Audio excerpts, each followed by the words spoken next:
రాష్ట్రంలో అన్నదాతలు ఆగమాగం అవుతుంటే సర్కార్ మాత్రం అందాల పోటీల మీదనే ఫోకస్ పెడుతోందని కూడా అన్నదాతలు ఆగ్రహం వ్యక్తం చేస్తున్నారు.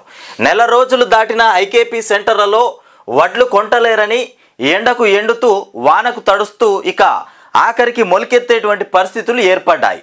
ఇక దీంతో అన్నదాతలు ఆందోళన చెందుతున్నారు. మా వడ్లు ఎప్పుడు కొంటారు సారు అంటూ కూడా నిలదీస్తున్నారు. రోడ్డెక్కి ధర్నాలు చేస్తున్నారు. ఓవైపు రైతులు ధర్నాలు చేస్తున్న మొత్తానికి సర్కారు మాత్రం ఆ పక్క కూడా చూడడం లేదన్నటువంటి విమర్శలు వినిపిస్తూ ఉన్నాయి. ఇగో ఇది పరిస్థితి. ఇక్కడ చూడరు, ఇగో రైతు వడ్ల కొనుగోలు కేంద్రంలోకి వడ్లు తీసుకొచ్చి పోస్తే అక్కడ మొలికెత్తుతా ఉన్నాయి. ఇక వడ్లు ఈ రైతు చూడుర్రి, ఆయన చేతుల మొలికెత్తినటువంటి వడ్లను చూపిస్తున్నటువంటి విజువల్స్. మరి ఈ నష్టపరిహారం అంతా ఎవరు భరించాలి?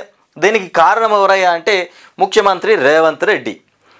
రేవంత్ రెడ్డి ఈ వడ్ల కొనుగోలు మీద దృష్టి పెట్టి మరి వడ్లను తొందరగా కొనాలనేటువంటి ఆలోచన చేస్తలేడు. అందాల పోటీ మీద ఆయన మైండ్ సెట్ అంతా ఉన్నది. 109 దేశాల నుండి అందగత్తలు వచ్చినారంట. ఆ అందాల పోటీలో రివ్యూ చేస్తూ మరి వాళ్ళ మీదనే దృష్టి పెట్టిండు. తను పోయింది కాక తన మంత్రివర్గం కూడా పోతా ఉందట, వస్తూ ఉందట, పోతా ఉందట, వస్తూ ఉందట. ఈ రకంగా హైదరాబాద్లో మొత్తానికి అందాల పోటీల మీద నజర్ పెట్టినటువంటి ముఖ్యమంత్రి మరి ఓట్లేసి నిన్ను గెలిపించింది. మరి అందాల పోటీని అద్భుతంగా తీర్చిదిద్దుమని ఇట్లా ఓట్లేసిర్రా. మరి ఓట్లేసిందేమో రైతులు, రాష్ట్ర ప్రజలు. నువ్వేమో అందాల పోటీలో రివ్యూలు చేస్తూ ఉన్నావు. దేశాల నుండి వచ్చినటువంటి అందాల భామలు ఓట్లేస్తే మరి నువ్వు గెలుపొందినవా? మరి నీకు ఏ రకంగా చెప్పాలి, ఎవరు చెప్పాలి? మరి రేవంత్ రెడ్డి ఈ రకంగా నువ్వు రాష్ట్రాన్ని నడుపుతా ఉన్నావు. ఏమన్నంటే రాష్ట్రం అప్పుల పాలైపోయిందని ఈ దొంగ మాటలు చెప్పడం ఒకటి, ఇచ్చిన హామీలు నెరవేర్చకపోవడం. ఇవన్నీ ఏంది? మహిళలను కోటీశ్వర్లను చేస్తాడంట. ఏ మహిళ కోటీశ్వరాలయ్యింది? ఇంద్రమ్మ ఇల్లు కట్టుకోవడానికి పైసలే దిక్కులేవు, వాళ్ళకు పెన్షనే పెరగట్లేదు, వృద్ధులకు పెన్షన్ లేదు, బీడీ వర్కర్లకు పెన్షన్ లేదు, అసలు కొత్త పెన్షన్స్ లేవు, ఉన్న పెన్షన్స్ పెంచడం లేదు. ఈ గివన్నిటి మీద మాట్లాడయ్యా రేవంత్ రెడ్డి అంటే నేను ఇది చేస్తా, అది చేస్తా, ఈ పీకేస్తా, పొడి చేస్తా అన్నట్టుగా మాట్లాడుతూ ఉన్నాడు. మరి ముఖ్యమంత్రి రేవంత్ రెడ్డి చేసింది లేదు, పోయింది లేదు. ఇక వడ్లేమో ఇట్లా మొలకెత్తుతూ ఉన్నాయి. కొనుగోలు కేంద్రాలేమో మొత్తానికి ఎట్లా నడుస్తా, తాబేలు నడక మీద కొనుగోలు కేంద్రాలు నడుస్తూ ఉన్నాయి. తనతో పాటు తన మంత్రివర్గం కూడా అట్లా ఉన్నది, నిద్రపోతూ ఉన్నది. అలా రాష్ట్రంలో గవర్నమెంట్ ప్రభుత్వము నిద్రపోతూ ఉన్నది. 45 రోజులుగా ఐకేపీ సెంటర్లోనే ఉన్నాయట వడ్లు. వానకు దడుస్తున్నాయి, ఎండకి ఎండుతూ ఉన్నాయి. ఇక మరి అక్కడనే ఉంటాయి. ఇక అన్నే మిల్లులు కట్టించి అన్నే ఆయనత బియ్యం తయారు చేస్తే అయిపోతుంది. మరి ఇక ఇంత దారుణమా? 45 రోజులైనా ఐకేపీ సెంటర్లోనే వడ్లు ఎండుతూ ఉన్నాయట, తడుస్తూ ఉన్నాయట. మరి వాళ్ళ పరిస్థితి ఏంది? వాళ్ళకు దిక్కో రుద్దీమోరు. వానకు తడుస్తున్నాయి, ఎండకు ఎండుతున్నాయి, రోజులు గడుస్తున్నా ధాన్యం కొంటలేరు, కన్నీళ్లు పెడుతున్న అన్నదాతలు ఇంకెప్పుడు కొంటారంటూ ఎదురు చూపులు. ఇకపోతే అందాల భామలపైన ఉన్న శ్రద్ధ అన్నం పెట్టే రైతులపైన లేదు అంటూ కూడా ఆగ్రహం వ్యక్తం చేస్తూ ఉన్నటువంటి అంశం. అందాల భామల మీద ఉన్నటువంటి శ్రద్ధ అన్నం పెట్టే రైతుల మీద లేదట రేవంత్ రెడ్డికి. ఇకపోతే రాష్ట్రంలో అన్నదాతల పరిస్థితి అధ్వాన్నంగా మారింది. ఆరుగాలం కష్టపడి పండించిన పంటను కూడా అమ్ముకోలేక నానా యాతన పడుతున్నారు. మార్కెట్లకు ధాన్యం తీసుకొచ్చి 45 రోజులు దాటినా కొనేలేనటువంటి పరిస్థితిలో సర్కారు ఉండిపోయింది. ఓవైపు అకాల వర్షాలు కురుస్తుండటంతో ధాన్యం తడిసి మొలక ఎత్తుతుండటంతో అవి చూసిన రైతన్నలు కూడా కన్నీళ్లు పెట్టుకుంటున్నారు. ఇక మమ్మల్ని ఆదుకునేటువంటి నాదుడు లేరా అంటూ కూడా ఆవేదన చెందుతున్నారు. అందాల భామలపైన ఉన్న శ్రద్ధ అన్నం పెట్టే రైతన్నల గోసపై ఎందుకు లేదంటూ కూడా ప్రశ్నిస్తున్నారు. అయితే ధాన్యం కొనుగోళ్ల సమస్య రాష్ట్రంలో ఒక చోట రెండు చోట్ల కాదు, అన్ని జిల్లాల్లోనూ ఇదే పరిస్థితి, ఇదే సమస్యతో అన్నదాతలు సతమతం అవుతున్నారు. ఇక రాజన్న సిరిసిల్ల జిల్లా, మొత్తానికి రాజన్న సిరిసిల్ల జిల్లా చందుర్తి మండలం బండపల్లి గ్రామంలోని కొనుగోలు కేంద్రంలో నెల రోజులుగా రైతు మనోహర్ రెడ్డి పరిస్థితి కూడా అదే అధ్వానంగా మారిపోయిందట. రాజన్న సిరిసిల్ల జిల్లాలో రైతు మనోహర్ రెడ్డి ఆయన వడ్లు కూడా నెల రోజులైందంట కొనుగోలు కేంద్రంలో ఉండి, ఆయన వడ్లు కూడా ఇంతవరకు కొన్నటువంటి దాఖలాలు లేవు. అంటే ఈ రకంగా రాష్ట్రంలో ప్రభుత్వం నడుస్తూ ఉంది. వడ్లు మొలకెత్తిపో, ఇక్కడ చూడరు, ఇక్కడ విజువల్స్, మొత్తానికి రోడ్ల మీద రైతులు కూర్చున్నటువంటి కథ ఎంత దారుణమా. ఇగో వలిగొండలో రైతుల ధర్నా, ఇది వలిగొండలో రైతులు రోడ్ల మీద ఇగో కూర్చుండి ధర్నా చేస్తూ ఉన్నారు. మా వడ్లు కొనుర్రి, మా బతుకులు మార్చండి, మొత్తం బీడి భూముల వానైపోయి పేదోనింటికి పెనిదైపోతా అని చెప్పిండు ముఖ్యమంత్రి రేవంత్ రెడ్డి. తూతూ మంత్రంగానే ఉన్నాయి. ఆ మాటలు చూస్తే కోటలు దాటుతూ ఉన్నాయి, చేతలు చూస్తే మాత్రం గడప దాటలేనటువంటి పరిస్థితి ఉన్నది. రేవంత్ రెడ్డి పాలన కత్తి మీద సాము లెక్క ఉన్నది. ఏది నత్త మీద సామో ఇది అంటారు చూడు సామెత, ఆ రకంగా ఉన్నది. వడ్లు మొలకెత్తిపోతా ఉన్నాయి. ఇగో పాపం రైతులకి ఈ కర్మేందా, పండించిన పంట కొనుమని ఈ రోడ్ల మీద ధర్నా కూర్చుంటే సిగ్గుపోతుంది. గింత ఘోరమా చి. ఈ పరిస్థితి ఇక ఏ ప్రభుత్వంలో కూడా రాదనుకుంటా.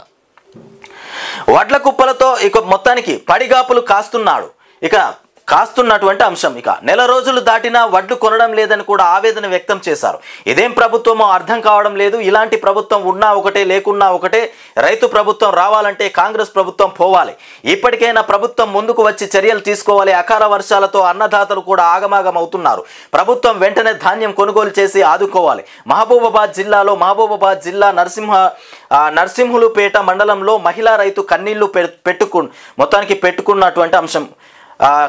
రైతు కన్నీళ్లు పెట్టుకున్నా, ఆయన ధర్నా గీస్తున్నా, రాష్ట్ర ప్రభుత్వానికి మాత్రం ఇంత కూడా హృదయం కరగదు. రేవంత్ రెడ్డికి ఇంత హృదయం కరగదు. ఆయన రైతుల కోసం పనిచేయడు, రాష్ట్ర ప్రజల కోసం పనిచేయడు. ఆయనకు వాస్తవానికి ఇలా కాంగ్రెస్ ప్రభుత్వం పోతేనే మళ్ళా రైతు రాజ్యం వస్తుంది. రైతులకు ఇంతవరకు రుణమాఫీ లేదు, రైతు బంధు లేదు. అంత నాటకాల వ్యవహారం నడుస్తూ ఉంది ఇలా రాష్ట్రంలో.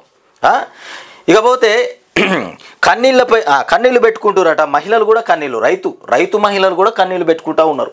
45 రోజులైనా మా ధాన్యం కొనడం లేదు, భర్త లేకపోయినా కష్టపడి పండించాను, లంచం ఇవ్వలేదని కూడా, మా వడ్లు తీసుకోవడం లేదు అంటూ కూడా కన్నీళ్లు పెట్టింది. ఇక కాంటా పెట్టి కూడా 17 రోజులు దాటినా ఇంకా లోడ్ చేయడం లేదని కూడా చెప్పారు. ఈ వడ్లు కొనే కాడ సిగ్గు శరమేమన్నా ఉన్నాయా?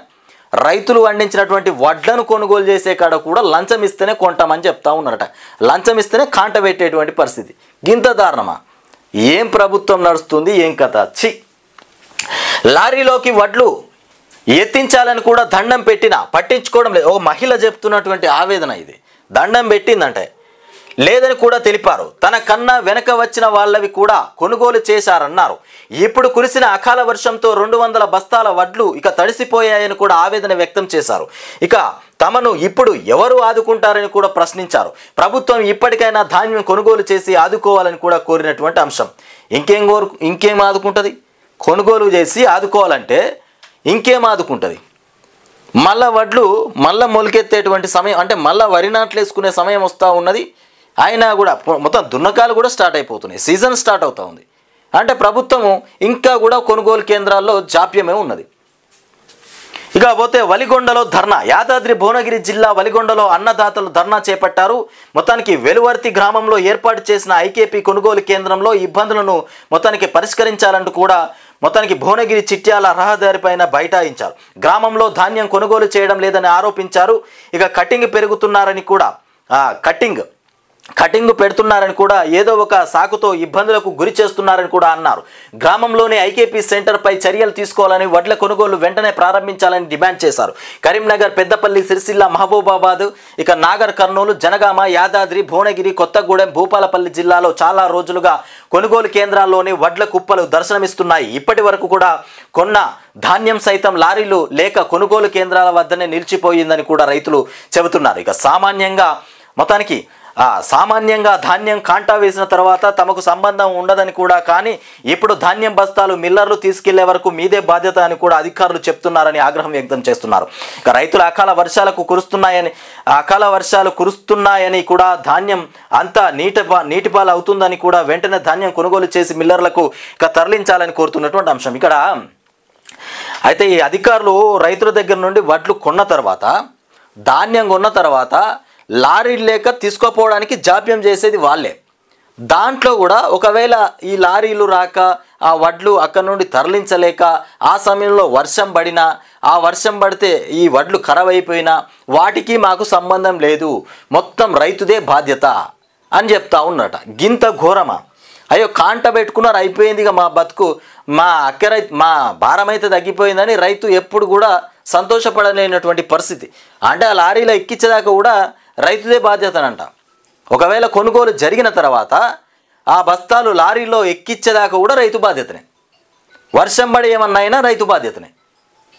అట్లా ఉన్నది. ఇలా రైతుల పట్ల ఇక తుమ్మలను పక్కకు పెట్టుకొని రేవంత్ రెడ్డి మరి మొత్తానికి మీటింగ్ కూడా నేను సమావేశం ఏర్పాటు చేసిండు.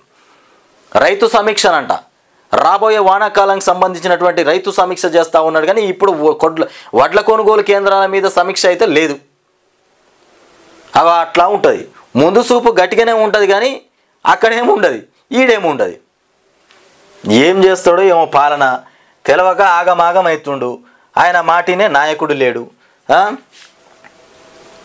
పాపం రేవంత్ రెడ్డి చాలా అధ్వానమైనటువంటి పరిస్థితి. ఆగంలో తన పేరు తానే మర్చిపోయినంట. నేనే ముఖ్యమంత్రి అనేది మర్చిపోయి ఉత్తమ్ కుమార్ రెడ్డి అని మాట్లాడిండంట. ముఖ్యమంత్రి ఉత్తమ్ కుమార్ అని మాట్లాడిండంట. ఈ రకంగా అయిపోతుంది రేవంత్ రెడ్డి పరిస్థితి.